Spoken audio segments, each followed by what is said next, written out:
Hi అండి, welcome back to my channel Shannu Yashu వ్లాగ్స్కి స్వాగతం. ఇవైతే క్యాప్సికమ్ అండి. నేనైతే క్యాప్సికమ్తో ఈరోజు క్యాప్సికమ్ ఫ్రై అయితే చేస్తున్నాను. చాలా సింపుల్ అండి. దీనికి ఎక్కువ ఇంగ్రీడియంట్స్ కూడా అవసరం ఉండదు. ఇగోండి, ఒక ఆనియన్ తీసుకున్నానండి. ఇంకా క్యాప్సికమ్స్, పచ్చిమిర్చి, టమాటా ఏం అవసరం లేదు. జస్ట్ క్యాప్సికమ్ ఫ్రై అన్నా కదండి, ఇంతే బాగుంటుందండి. ఇప్పుడైతే క్యాప్సికమ్స్ అన్నీ కత్తితోని సన్నగా ఇట్లా పొడుగుగా కట్ చేసుకోవాలండి కర్రీకి. ఆనియన్స్ కూడా ఇలా కట్ చేసుకున్నాను. చూసారండి ఎంత సన్నగా పొడుగుగా కట్ చేసుకున్నా. ఇలా కట్ చేసుకోవడం వల్ల చాలా బాగుంటుంది కర్రీ అయితే.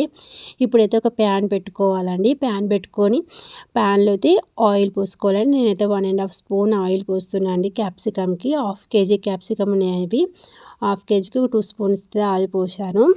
ఈ ఆయిల్ వేడెక్కే లోపు మనం క్యాప్సికమ్ ముక్కలన్నీ మంచిగా కడిగి ఒక నెట్ గిన్నెలో అయితే వేసి పెట్టుకుందామండి. ఇలా నెట్ గిన్నెలో వేయడం వల్ల మనకి అందులో ఉంచి వాటర్ అనేవి మంచిగా కింది దిగుతాయి. మనకి క్యాప్సికమ్ అనేది మంచిగా ఫ్రై అవుతాయి.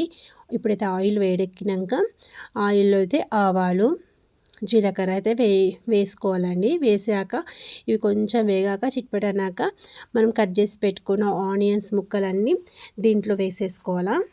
ఇదిగోండి, ఆనియన్స్ ముక్కలన్నీ అయితే వేసా. మంచిగా కలపాలండి. ఆనియన్స్ అనేవి మంచిగా ఫ్రై అవ్వాలా. మనకి బ్రౌనిష్ కలర్ అయ్యేంత వరకు మంచిగా ఫ్రై చేస్తుంటే బాగుంటుందండి.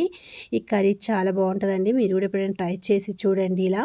ఇప్పుడైతే దీంట్లోకి అయితే కొంచెం పసుపు అయితే యాడ్ చేస్తున్నాను. ఇంకా పసుపు అయితే అయిపోయినాక కొంచెం అల్లం వెల్లిగడ్డ పేస్ట్ కూడా తెచ్చి దీంట్లో వేయాలండి. ఇదిగోండి, నేను అల్లం వెల్లిగడ్డ పేస్ట్ వేస్తాను. ఇప్పుడైతే ఇవి మంచిగా ఫ్రై చేయాలండి. ఎంత మంచిగా ఫ్రై అయితే అంత బాగుంటుందండి మనకైతే కర్రీ.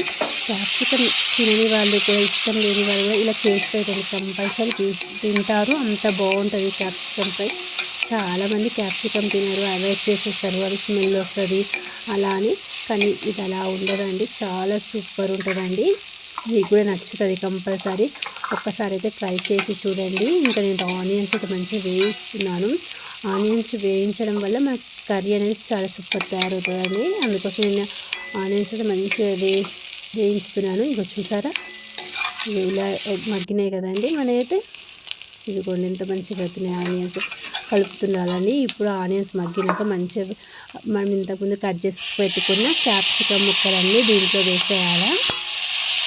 ఇప్పుడు కలపాలండి కర్రీని మంచిగా. ఆనియన్స్ మంచిగా గోల్డెన్ కలర్ వచ్చినాకనే మనం ఈ క్యాప్సికమ్ ముక్కలు అనేవి వేయాలి. అప్పుడు మన కర్రీ చాలా టేస్టీగా ఉంటుందండి. ఇలా క్యాప్సికమ్స్ మొత్తం మంచిగా కలిపేసుకోవాలండి. కర్రీ చాలా బాగుంటుంది ఈ కర్రీ అయితే. ప్లీజ్ అండి, మొదటిసారి నా ఛానల్ చూసేవారంటే సబ్స్క్రైబ్ చేసుకోండి నా ఛానల్ని, షన్ను యశు వ్లాగ్స్ అండి. ఇదిగోండి, నేనైతే మంచిగా క్యాప్సికమ్స్ అన్నీ ఇట్లా కలిపేస్తున్నానండి. మొత్తం కలిసేంతవరకు ఇలా నేను చూసారా, ఇట్లా సన్నగా పొడుగుగా కట్ చేసుకుంటేనే కర్రీ బాగుంటుందండి. లేకపోతే మామూలు ముక్కల్లా కట్ చేసుకుంటే అది వేరే టేస్ట్, వేరే మాటలు అనిపిస్తుంది. ఇలా అయితే కట్ చేసుకొని ట్రై చేయండి, చాలా బాగుంటుందండి. ఇప్పుడు నేనైతే ఒక కలిపేస్తున్నాక ఒక 2-3 మినిట్స్ మంచిగా మూత పెట్టేసి మగ్గనిస్తున్నానండి. మంచిగా మూత పెట్టినాక మగ్గినాక ఎలా అయిందో చూద్దామండి. ఇదిగో చూసారా అండి, మనకి క్యాప్సికమ్ అనేది మంచిగా ఉడుకుతుంది. ఇప్పుడైతే మళ్ళీ ఒకసారి కలుపుకుందామండి. ఇలా టమాటా వేసినా బాగుంటుంది, కానీ అది క్యాప్సికమ్ టమాటా లాగా అవుతుంది. కానీ అలా కాకుండా క్యాప్సికమ్ ఫ్రై చేద్దామని ఇలా చేస్తున్నాను. ఇది కూడా చాలా బాగుంటుంది, చపాతీస్కి అయితే సూపర్ ఉంటుందండి. ఇప్పుడు మనకి ముక్క అనేది మంచిగా ఉడికినాకనే మనం కారం అనేది వేస్తున్నాను. కారం 1.5 స్పూన్ కారం వేసాను. ఉప్పు ఏమో సరిపడేంత ఉప్పు అయితే వేస్తున్నానండి. సాల్ట్ కానీ మీ ఇష్టం అండి, మీరు దాని కర్రీని బట్టి సాల్ట్ అయితే వేసుకోండి. నేనైతే 1.5 స్పూన్ కారము, 1 స్పూన్ సాల్ట్ అయితే వేసాను.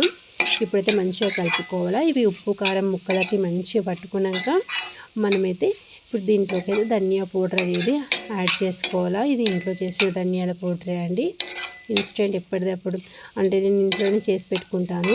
ఇదిగోండి, ఇప్పుడైతే మంచిగా కలిపాను కదా ముక్కలకి అయితే. ఉప్పు కారం మంచిగా పట్టుకున్నాక ఇప్పుడు మనం ధనియాల పౌడర్ అనేది వేస్తున్నాను. ఇది ఇంట్లో తయారు చేసుకున్నాను కదండి, బయట కొనుకొచ్చింది అయితే కాదండి. ఇది జస్ట్ ఓన్లీ ధనియాలది. ఇదిగోండి, ఇలా కలిపేసుకోవాలి మంచిగా.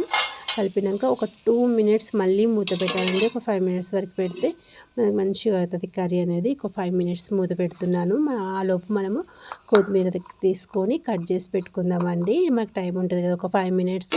ఇంకా నేనైతే మూత చూసానండి. ఇంకో మనకైతే ఆయిల్ అనేది బయటకు తేలుతున్నట్టుగా అనిపిస్తుంది కదా, అప్పుడు మన క్యాప్సికమ్ కర్రీ అనేది రెడీ అయినట్లండి. మనకి ఆయిల్ అనేది తేలితే మనకి ఏ కర్రీకైనా కర్రీ రెడీ అయినట్టు. చూడండి మన కర్రీ ఎంత బాగుంది, చూసారా ఎంత బాగా అయిందండి.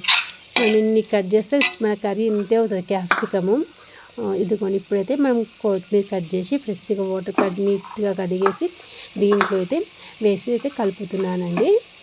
క్యాప్సికమ్ కర్రీలో క్యాప్సికమ్ తినని వాళ్ళు కూడా ఇలా చేసి పెట్టండి, వాళ్ళు ఇష్టంగా చాలా ఇష్టంగా తింటారు. ఇది అన్నంలకైనా చపాతీలకైనా చాలా బాగుంటుందండి. చపాతీస్కి రోటీస్కి దేనికైనా బాగుంటుందండి కర్రీ, అంత బాగుంటుందండి. ఇదిగోండి ఇప్పుడు చూసారా ఎంత బాగుంది మన కర్రీ అయితే. చాలామంది క్యాప్సికమ్ తినరు అంటారు కదండి. ఇలా చేసి పెట్టండి, వాళ్ళు కూడా ఇష్టంగా తింటారు. మరొకసారి ఇలానే చేయమని అడిగి మరీ చేపించుకొని తింటారండి, అంత బాగుంటుంది.